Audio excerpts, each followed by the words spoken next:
OETയുടെ tips എന്തൊക്കെയാണ്? OET എഴുതി പാസ്സാവാൻ English മാത്രം മതി എന്നല്ല. OET എന്ന് പറയുന്നത് വളരെയധികം സ്ട്രാറ്റജിക്കലായിട്ട് നിങ്ങൾ പ്രിപ്പയർ ചെയ്യേണ്ട ഒരു എക്സാമിനേഷനാണ്. റീഡിങ്ങിൽ നിങ്ങളുടെ ടൈം മാനേജ്മെൻറ്റ്, എന്നാൽ ലിസണിങ്ങിൽ നിങ്ങൾക്ക് ഏറ്റവും കൂടുതൽ വേണ്ടത് അറ്റൻഷൻ അല്ലെങ്കിൽ ഫോക്കസ്ഡ് ആയിരിക്കണം. വളരെയധികം ലിസൺ ചെയ്യാനുള്ള ബീയിങ് പ്രസൻസ്, കറക്റ്റായിട്ട് നിങ്ങൾക്ക് ആ ലിസണിങ് ഫോക്കസ് ചെയ്തെടുക്കാനുള്ള ഒരു എബിലിറ്റി ഉണ്ടായിരിക്കണം.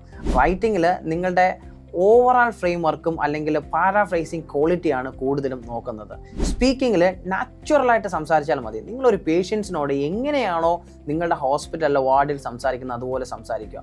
ഒന്നും മെമ്മറൈസ് ചെയ്യാതിരിക്കാൻ ശ്രമിക്കുക. ഇത് തന്നെയാണ് OETയുടെ സക്സസ് എന്ന് പറയുന്നത്. മറക്കരുത്, റീഡിങ്ങിൽ നിങ്ങളുടെ ടൈം മാനേജ്മെൻറ്റ്, ലിസണിങ്ങിൽ നിങ്ങളുടെ ഫോക്കസ്, സ്പീക്കിങ്ങിൽ വളരെ നാച്ചുറലായിട്ട് സംസാരിക്കുക, റൈറ്റിങ്ങിൽ പാരാഫ്രൈസിങ് അതുപോലെയുള്ള കുറച്ച് സ്ട്രാറ്റജികൾ നിങ്ങൾ അപ്ലൈ ചെയ്യുക. Thank you all.